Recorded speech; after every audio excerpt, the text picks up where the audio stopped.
예, 안녕하세요. 방금 소개받은 황종철입니다.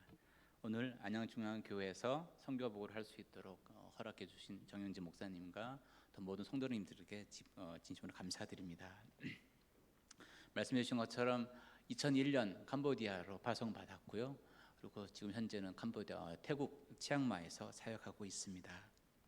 오늘 함께 나눌 말씀의 제목은 증인입니다.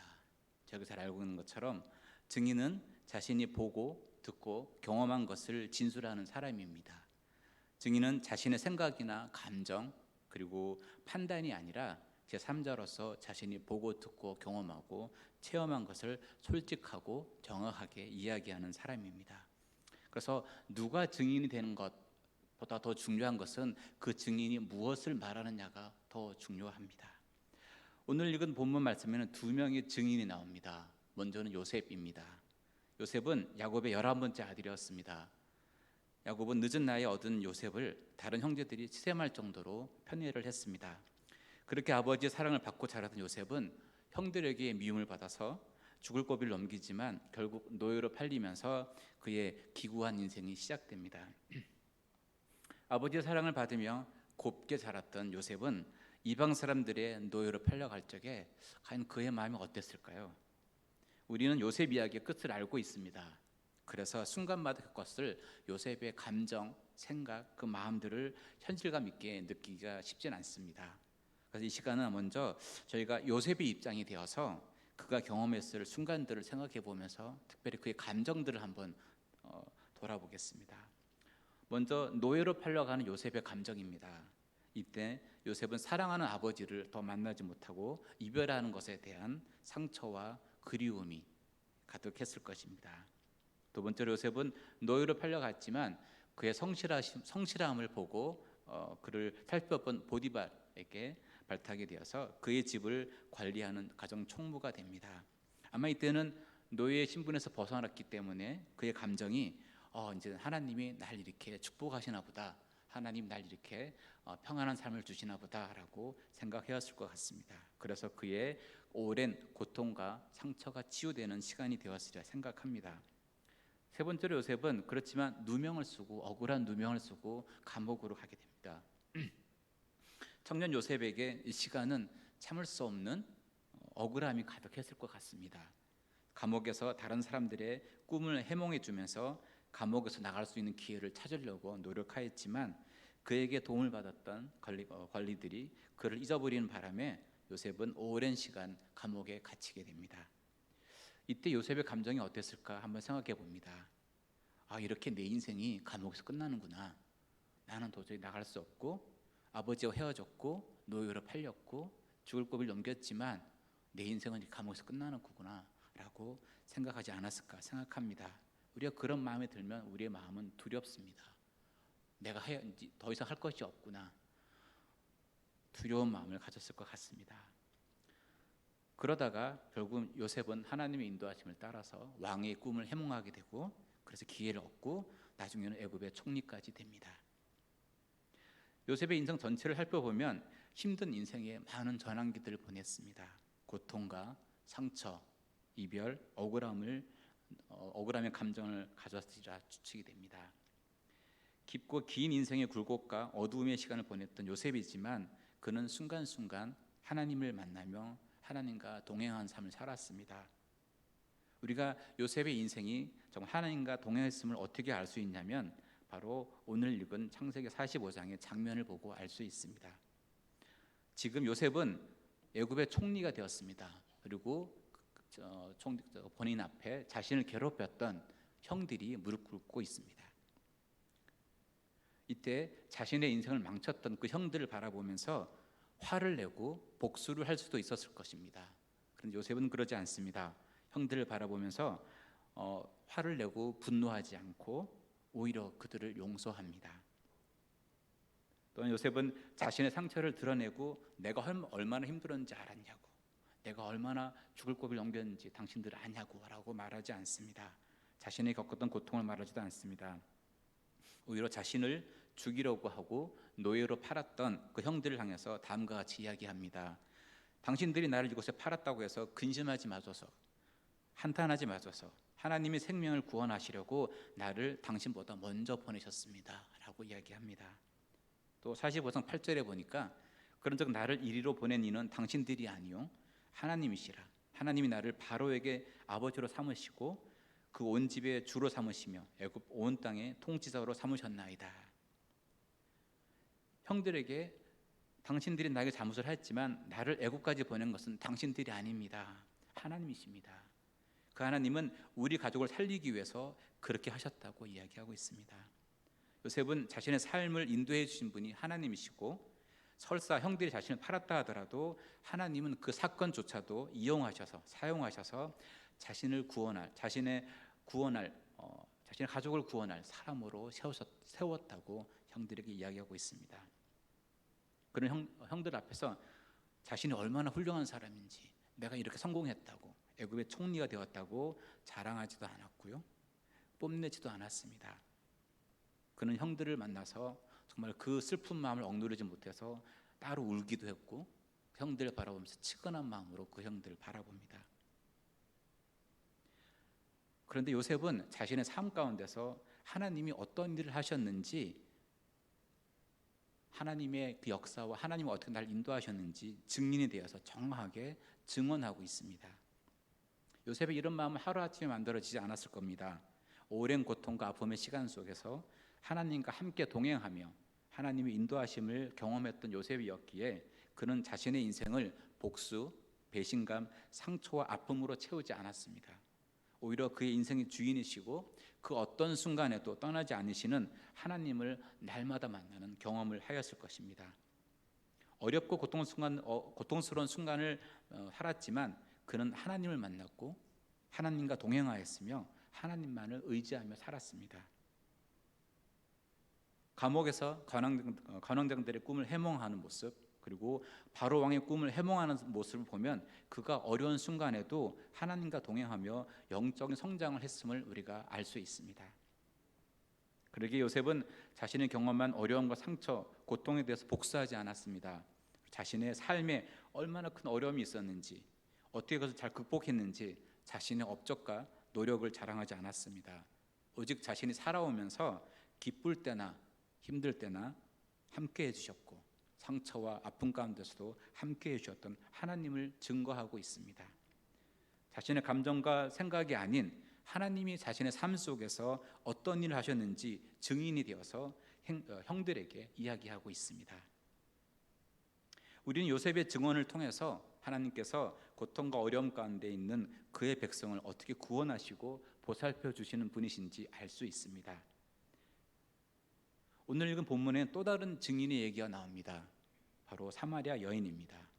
사마리아 여인은 자신이 만난 예수님을 마을 사람들에게 증언하고 있습니다. 그 여인은 그렇지만 도덕적으로 문제가 많은 여성이었습니다. 마을 사람들의 손가락질을 받았고요. 결코 도덕적이지 않은 삶을 살았습니다. 그런데 그 여인이 자신이 만난 예수님을 전할 적에 그의 증언은 사람들의 마음을 움직였습니다. 그런데 이 장면을 볼 때 좀 궁금한 것이 있습니다. 그렇게 문제가 많고 마을 사람들로부터 손가락질을 받은 그 여성이 마을에 뛰어들어서 외칩니다. 내가 구세주를 만났다고, 나를 아는 주님을 만났다고 외칩니다. 그런데 어떻게 그 여인의 그 말을 듣고 많은 마을 사람들이 주님 앞에 나올 수 있었을까 생각을 해봅니다. 가난하고 도덕적으로 문제가 많은 여성이었는데 그가 자신이 만난 예수님을 이야기할 적에 어떻게 모든 마을 사람들이 주님 앞에 나올 수 있었을까요? 그것은 이야기를 하는 여인이 중요한 것이 아니라 그가 전하는 증언, 그가 증거하는 그것이 중요했기 때문에 그렇습니다. 사마리아 여인이 예수님을 만난 증인으로서 그 예수님을 전할 때 그것이 사람들의 마음을 움직였고 그래서 그들이 주님 앞에 나올 수 있었습니다. 누가 이야기를 하는지 보다 그가 무엇을 증언하는지가 더 중요합니다. 이것이 복음의 능력입니다. 약하고 우리 눈에 보기엔 부족하고 가난하고 힘이 없고 연약한 사람이라 할지라도 우리가 주님을 전하기 시작할 적에 복음의 능력이 나타납니다. 세상은 그렇지 않습니다. 얼마나 많은 것을 가졌는지, 얼마나 많은 힘이 있는지를 따집니다. 얼마나 비싼 옷을 입었는지, 얼마나 큰 집에 사는지를 따집니다. 그러나 주님 앞에서 우리가 비록 부족하더라도 연약하더라도 우리가 만난 주님, 내가 경험했던 예수님, 내가 경험했던 십자가의 사랑을 우리가 증거할 적에 그 복음의 능력이 있기 때문에 우리가 전할 적에 그것을 듣는 사람들이 주님 앞에 돌아올 거라 믿습니다. 제가 복음을 전하는 선교사로서 살 수 있도록, 증인으로 살 수 있도록 저에게 하나님의 사랑과 예수님의 십자가를 알려주신 증인들이 있습니다. 야곱처럼 인생의 눈물의 골짜기를 지나왔지만 그 안에서 만난 하나님의 사랑을 증언해 주신 분들이십니다. 물동이를 버려두고 마을에 들어가 자신이 만난 예수님을 증언했던 사마리아 여인처럼 하나님이 어떤 분이시고 예수님 사랑과 십자가를 저에게 증언해 준 분들이 계십니다.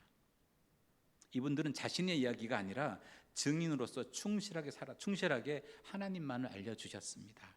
전 이분들이 자신들이 경험한 하나님, 예수님의 사랑을 증언해 주신 것을 통해서 저의 믿음이 자라고 성장했습니다. 먼저는 저희 어머니와 할머니십니다. 두 분은 힘든 인생을 사셨습니다. 그 여정을 통과하시면서도 인내하시고 하나님 어떤 분이시고 왜 우리가 하나님을 믿어야 하는지 참된 신앙을 증거해 주셨습니다. 왜 기도해야 되는지, 어떻게 기도해야 되는지, 믿는 자로서 어떻게 살아야 하는지 당신들이 보고 경험한 것을 저에게 증인이 되어서 말씀해 주셨습니다. 새벽 4시에 일어나셔서 1시간 산길을 걸어서 교회에 가서 기도하시고 다시 1시간을 걸어서 산길을 걸어 올라오셔서 아침 식사를 준비해 주셨습니다. 어머니의 기도는 저에게 하나님을 전해주는 증언이었습니다. 그리고 또 다른 증인은 제 아내입니다. 하나님 안에서 만나고 선교사로서 함께 길을 걷는 아내가 저에게 하나님 어떤 분이시고 하나님의 사랑이 얼마나 큰지 날마다 전해주는 증인입니다. 아내는 캄보디아에서 사역하면서 댕기열이라는 모기로 전해지는 풍토병에 걸린 적이 있습니다. 며칠을 투병하다가 도저히 캄보디아에서 치료할 수 없어서 태국 방콕으로 후송되어 치료를 받았습니다. 방콕 병원에서 혈압이 40 이하로 떨어지는, 그래서 중환자실에 2번이나 들어갔습니다. 생사의 고비를 2번 넘기면서 아직도 기억나는 것은 그 새벽 시간에 깨서 아내를 중환자실에 보내고 돌아오던, 그리고 그때 침대에 누워서 중환자실에 들어가던 아내의 모습이 떠오르면 기억납니다. 그 후로도 아내는 여러 후유증이 나타나서 회복하는 데 오랜 시간이 걸렸습니다. 그리고 한 번은 아이를 유산한 적이 있습니다. 캄보디아에서는 도저히 치료할 수 없어서 이때도 방콕으로 비후성이 되었는데 조금만 늦었다면 아주 큰 어려움이 있었던 그런 시간이었습니다. 지난 22년간 이런 어려운 시간들을 통과하면서도 복음의 증인으로 묵묵히 살아가는 아내는 저에게 예수님의 사랑이 얼마나 큰지 전해주는 증인입니다. 자신이 얼마나 잘 참고 노력했는지 자랑하는 것이 아니라 오직 자신이 만난 하나님이 해주신 일들을 증언하는 증인으로 살아가는 아내를 보며 저도 힘을 얻습니다. 그런 아내에게도 먼저 증인이 되어 살아오신 어머님이 계십니다. 저희 장모님이십니다. 어떤 순간에도 인내하시며 소망 가운데 쉬지 않고 하나님께 기도하시며 저희들에게 증인이 되어 주셨던 어머님이 계십니다. 어머님의 증언을 통해 아내는 믿음을 배웠고 기도하며 인내하는 것을 배웠습니다. 1999년에 저희가 선교사로 파송받아 나갈 적에 공항에서 인사를 하며 돌아서는데 저희 어머님과 장모님이 오셔서 앞으로 길이 힘들겠지만 나도 기도하니 너희도 기도하며 좋은 선교사가 되라고 하시는 음성이 기억납니다. 그리고 그날 비행기에 앉아서 선교사로 부르심을 받아 떠나는 이 자리가 얼마나 내가 소망하고 바라던 자리인지 깨달았습니다. 그리고 얼마나 희생을 치르고 선택한 자리인지 알기에 캄보디아에서 목숨까지도 내어놓겠다는 마음으로 복음을 전했습니다. 주님은 12명의 증인을 남겨두고 가셨습니다. 배운 것 없고 가난하고 쉽게 배신했던 제자들이었습니다. 그런데 하나님은 그들을 바꾸셔서 증인의 삶을 살게 해주셨고 마지막까지도 목숨도 두려워하지 않고 복음을 전하는 제자로서 삼아주셨습니다. 선교사는 하나님 어떤 분이신지, 복음이 무엇인지 하나님을 알지 못하는 사람들에게 증인이 되는 사람입니다. 증인이 된다는 것은 내가 말한 것에 책임을 지는 자리입니다. 초대교회에서 증인은 순교자라는 말과 같은 의미를 가졌습니다. 예수님이 누군지 전하는 증인이 된다는 것은 자기의 목숨을 내어놓는 일이었습니다. 초대교회뿐만 아니라 지난 2000년이 넘는 기독교 역사에서 복음의 증인으로 살기로 한 많은 사람들은 목숨도 아깝지 않고 내어놓으면서 증인의 사명을 감당했습니다. 저희도 저희 삶의 주인공이 돼서 얼마나 많은 선교 활동을 했는지 자랑하는 사람이 아니라 오직 듣고 배우고 경험한 하나님 어떤 분이신지, 하나님이 저희 가운데 어떤 일을 해주셨는지, 예수님의 사랑과 십자가만을 전하는, 그래서 예수님의 증인으로 살고 싶습니다. 파워포인트를 보여주시면 감사하겠습니다. 그동안 저희가 캄보디아와 태국 사고 있는 저희들 사역을 소개해 드리겠습니다. 저희 가족입니다. 저 황종철, 또 아내 정연주 선교사이고요. 아들 성준이 작년에 결혼했습니다. 며느리 매기가 있고요. 그다음에 우리 아영이, 아름이 이렇게 저희 가족이 있습니다. 다음 사진을 보내주시면, 캄보디아에서 저희들은 저희와 같이 복음을 전할 증인을 세우기 위해서 노력하고 기도하며 노력하였습니다. 저희를 통해서 복음을 받아들이고 함께 증인으로 살아가고 있는 두 사람을 소개해드리고자 합니다. 이들은 가난합니다. 화려한 경력이나 이력은 없습니다. 손을 얹으면 병이 낫고 기적을 베풀 만큼 뛰어나지도 않습니다. 그렇지만 하나님은 이들에게 목숨이 다하는 날까지 증인으로 살려 하는 믿음을 주셨습니다. 비록 실패하더라도, 가난하더라도, 힘들더라도 증인의 삶을 포기하지 않겠다고 하는 신앙이 이들에게 있습니다. 저와 아내는 증인의 삶을 함께 살겠다고 고백하는 이 제자들과 함께 캄보디아와 태국서 사역하고 있습니다. 사진에 보는 가족은 앙키리와 린다 자매입니다. 저희와 함께 사역하다가 두 사람이 만나 결혼을 했고요. 두 아이를 두고 있습니다. 끼리 형제는 정말 본인의 말로는 자기가 해볼 수 있는 건 다 해봤다고 말할 정도로 방탕하고 힘든 삶을 살았던 형제입니다. 주님을 만나고 그리고 자신의 삶을 주님 앞에 헌신하기로 결정하고 지금까지 저희와 함께 사역하고 있습니다. 또 함께 가정을 꾸미면서 정말 믿는 자의 가정이 어떤 모습인지 모험적으로 잘 보여주는 이 가족입니다. 다음 사진을 보여주시면 미어 라타낙 형제입니다. 저와 2002년부터 함께 사역을 했고요. 특별히 교회 개척하고 청소년 교육을 담당하고 있는데, 이 형제는 남미촌 캠프에서 태어났습니다. 남미촌 캠프에서 태어나서 그곳에서 주님을 만났고, 그리고 21살 때 저희와 함께 사역을 하기 시작했습니다. 하나님의 사랑이 얼마나 큰지, 물론 이 형제는 많이 배우진 못했습니다. 그렇지만 하나님께서 주신 지혜를 따라서 말씀을 전하고 성경 공부를 인도하고 기도하는 형제입니다.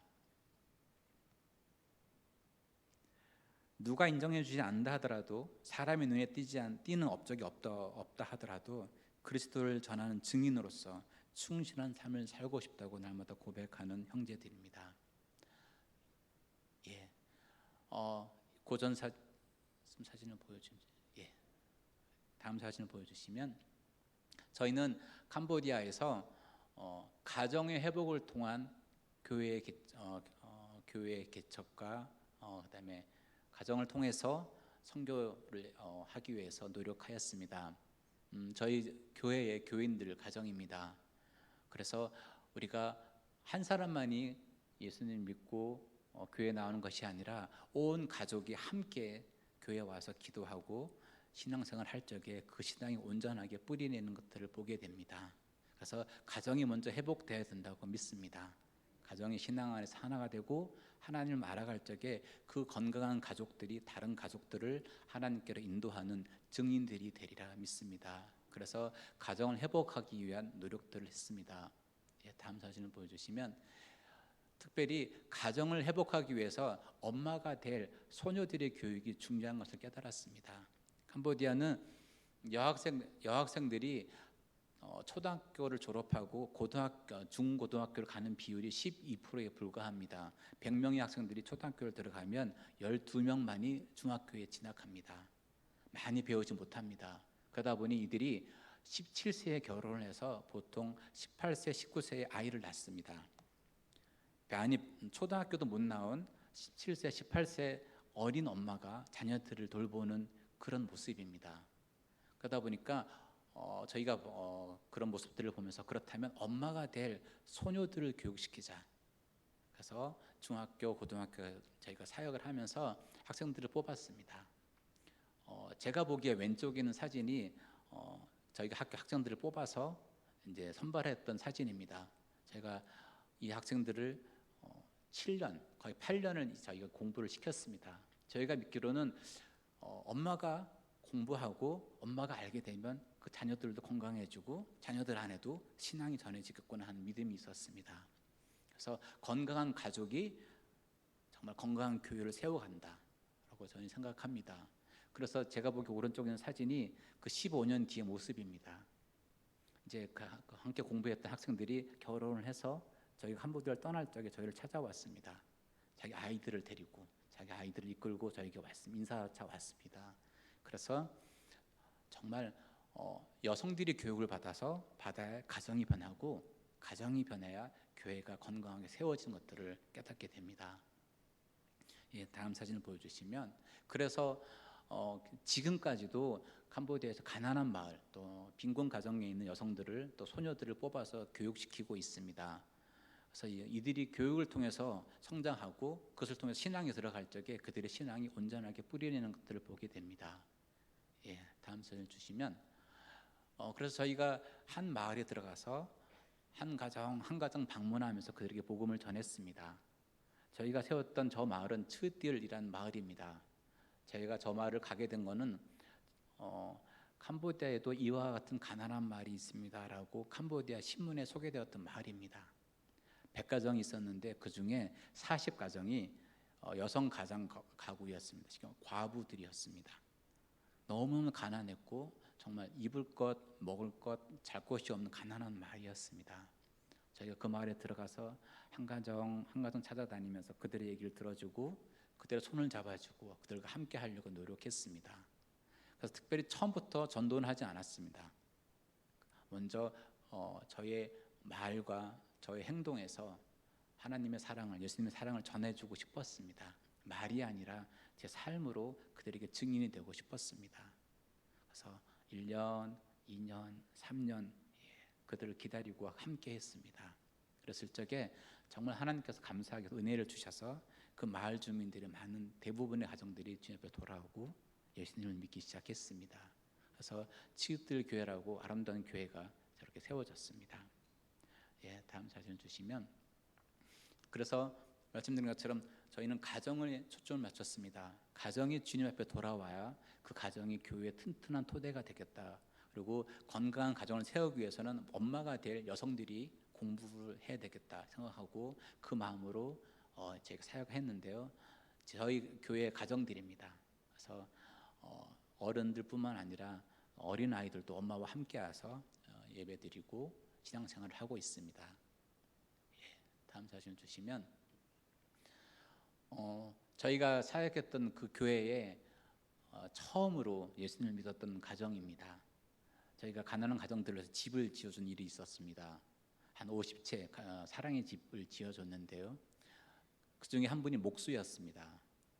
한 20채 정도 집을 지어줬는데 저분이 저를 찾아왔습니다. 나는 돈을 벌어 좋은데 당신은 왜 이 집을 지어줍니까? 저한테 묻는 거예요. 알고 싶으세요? 네, 궁금합니다. 저는 하나님을 믿습니다. 예수님을 믿고 예수님의 사랑이 너무 커서 그 사랑을 좀 갖고 싶어서 당신들에게 집을 지어줍니다. 제가 그 전까지는 전도를 하니까 예수님의 사랑을 얘기하지 않았습니다. 그래서 집을 지어줍니다. 그랬더니 이분이 그럼 나도 예수님 믿고 싶다고.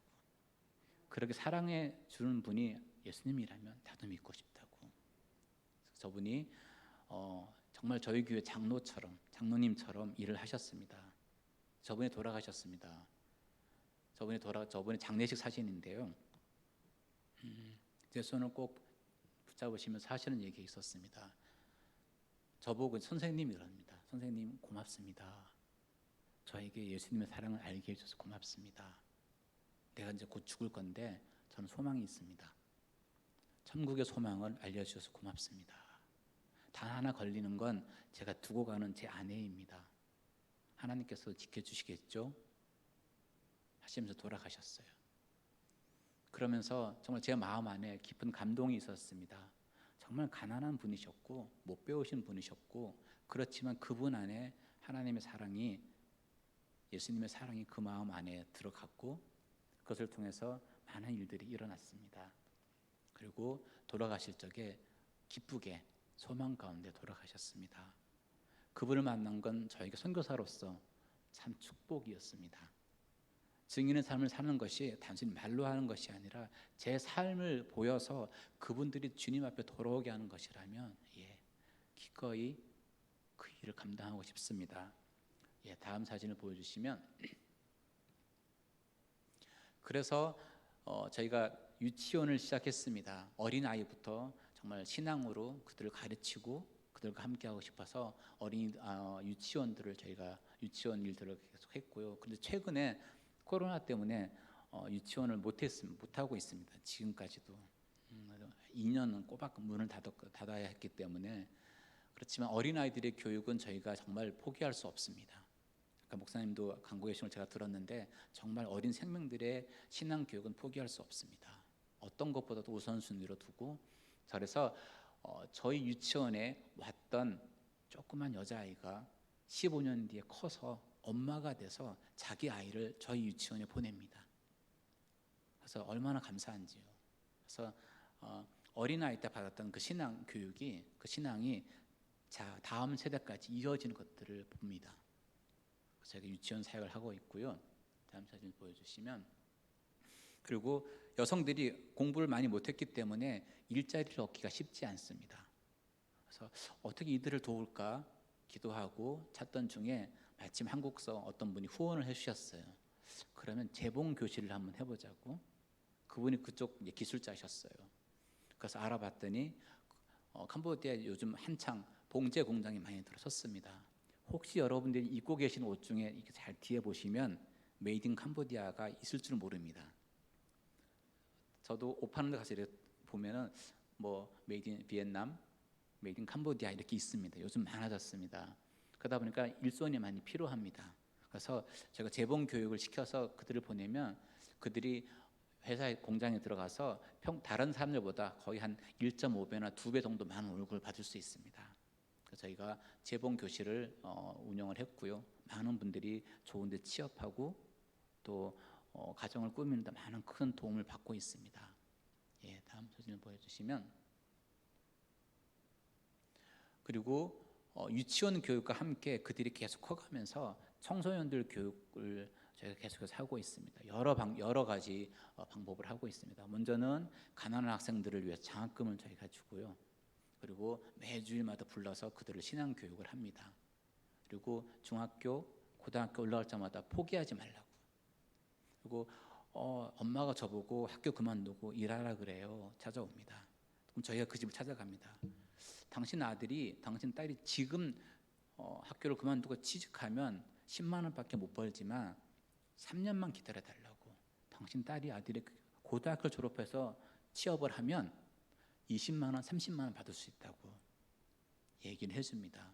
근데 참 안타까운 얘기가 있습니다. 그 말을 듣는 엄마들이 말을 안 듣습니다. 그러니까 우리 한국의 어머니들은 그렇게 하셨습니다. 한국의 어머니들은 내가 지금 힘들지만 내가 참고 우리 아이들 교육시키면 우리 아이가 잘 될 거야. 그것이 기쁨입니다. 우리 어머니들이 그래서 참으셨고 힘들지만 아이들의 교육을 위해서 정말 헌신적으로 노력해 주셨습니다. 아마 그것이 우리 한국 사회를 발전시킨 힘 중에 하나가 생각합니다. 그래서 늘 저희는 어머니들께 참 감사드려요. 자녀들 교육시켜 주시고 자녀들 기도해 주시고 헌신해 주셨던 그 사랑이 우리 한국 사회에 많은 인재들을 키웠습니다. 그런데 캄보디아는 그게 없습니다. 내가 참고 힘들어서 고생해서 참더라도 우리 아이가 잘 되면 되지, 그것이 더 큰 유익이란 것을 엄마들이 모릅니다. 이유는 그 안에 있는 종교 때문에 그렇습니다. 그냥 내 인생은 다 이런 거예요. 그냥 이런 살다 그냥 내 인생은 원래 이렇게 이런 인생이에요. 이게 저희 업보죠. 그러니까 자신을 개발시키고 발전시킬 그런 마음이 없습니다. 그래서 그런데 참 신기한 것은 그들 안에 신앙이 들어가면 소망이 생기고요. 그들이 뭔가를 하기 시작합니다.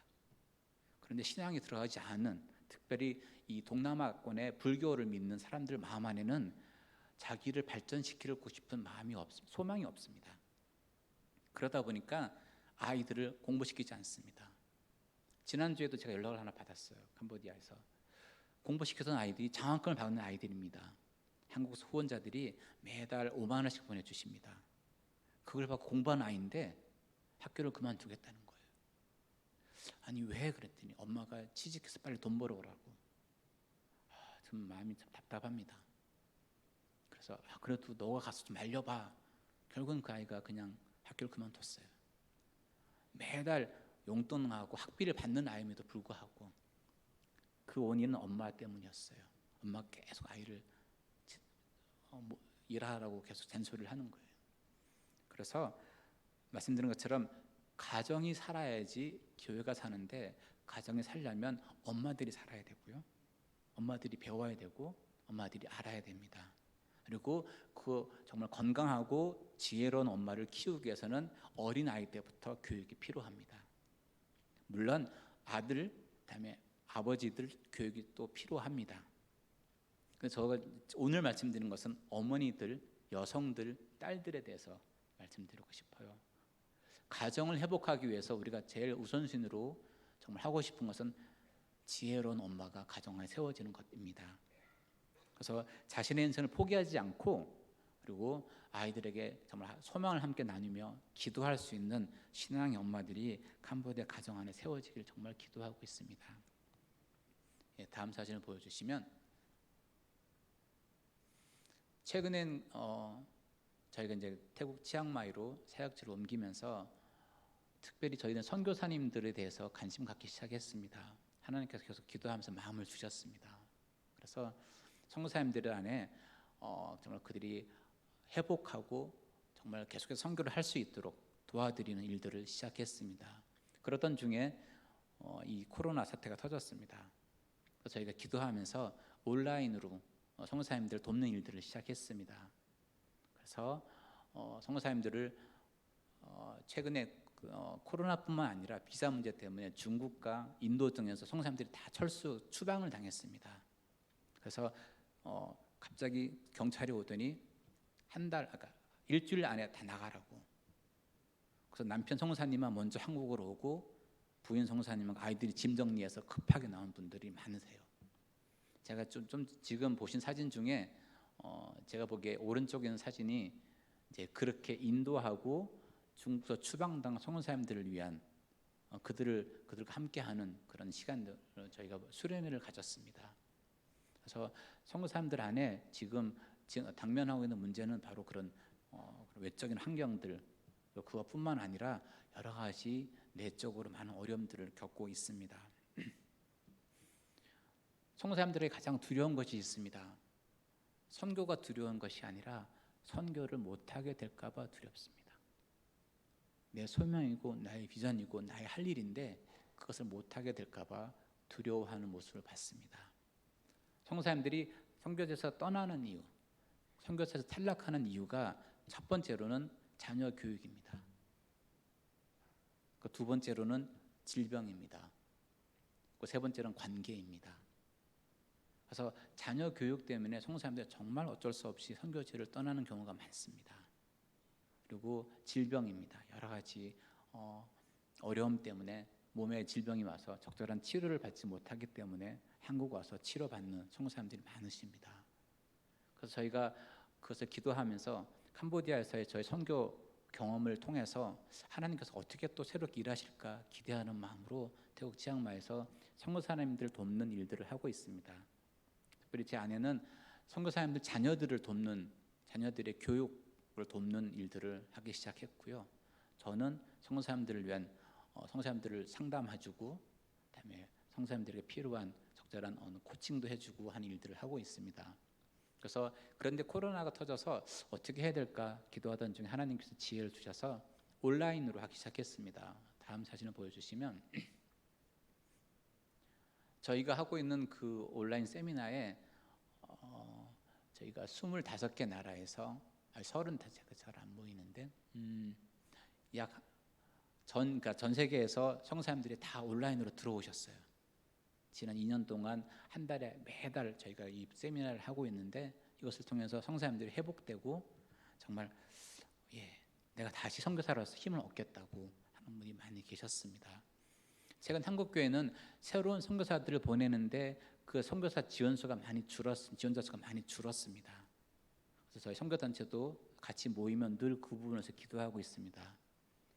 그런데 지금 새로운 선교사도 줄지만 이미 나가 있는 파송된 선교사님들이 도움이 필요합니다.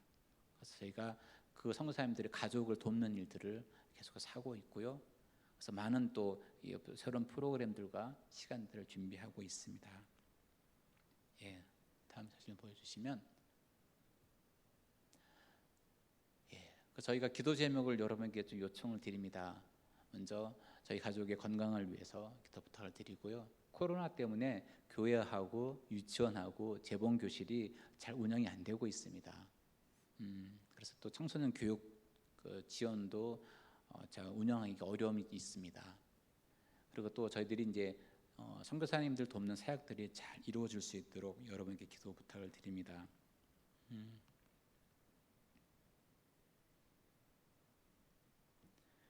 오늘 제가 증인이란 제목으로 여러분께 말씀을 같이 나누었습니다.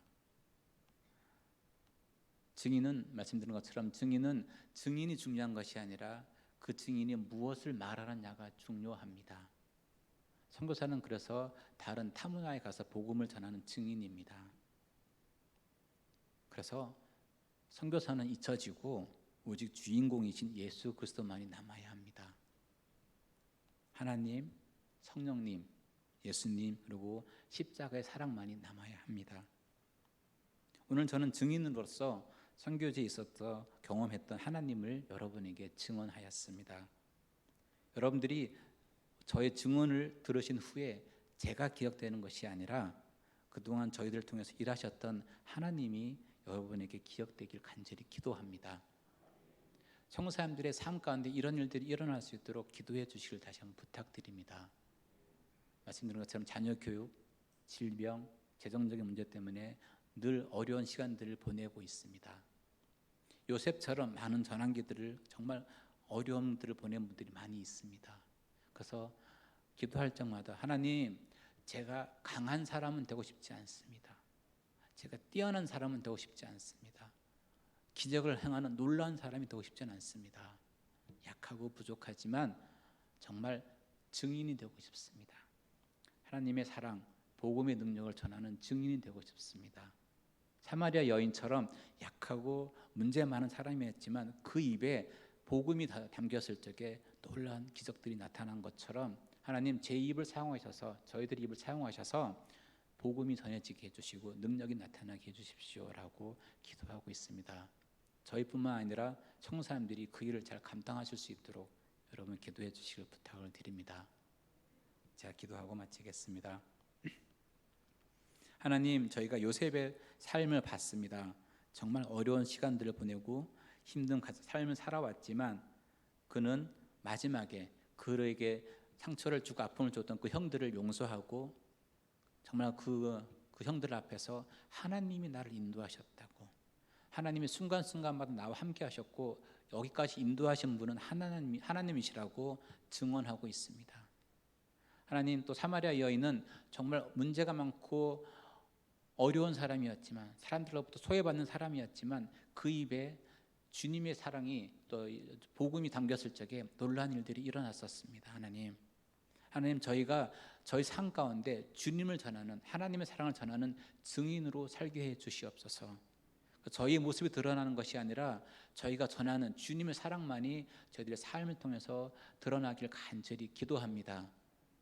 하나님, 그래서 정말 우리 한국의 모든 교회들이 우리 한 사람 믿는 자 한 사람이 나를 드러내려고 노력하는 것이 아니라 정말 내 안에 살아계시는 하나님만을 증언하는 증인들이 되게 해주시옵소서. 하나님, 또 선교사로서 복음을 전할 적에 선교사가 드러나는 것이 아니라 하나님의 사랑만이 드러나게 해주시옵소서. 하나님, 그래서 선교지에서 어려운 가운데 고통받는 많은 선교사님들이 계십니다. 하나님, 그들의 삶을 또 계속해서 사용해 주시고 주님께 인도하셔서 주님의 사랑을 전하는 증인으로 계속해서 세워주시길 간절히 기도합니다. 하나님, 오늘 부족하지만 캄보디아와 태국에서 저희가 하고 있는 사역을 소개해 드렸습니다. 기도하는 것은 이렇게 하나님께서 이렇게 함께 하셨다고, 하나님이 우리를 이렇게 인도하고 계시다고 저희가 증언할 적에 하나님, 인간의 모습이 드러나는 것이 아니라 하나님의 사랑이 하나님 안양중앙교회 안에 전해지게 해주실 간절히 기도합니다. 귀한 시간 주셔서 하나님 감사합니다. 예수님으로 기도했습니다. 아멘.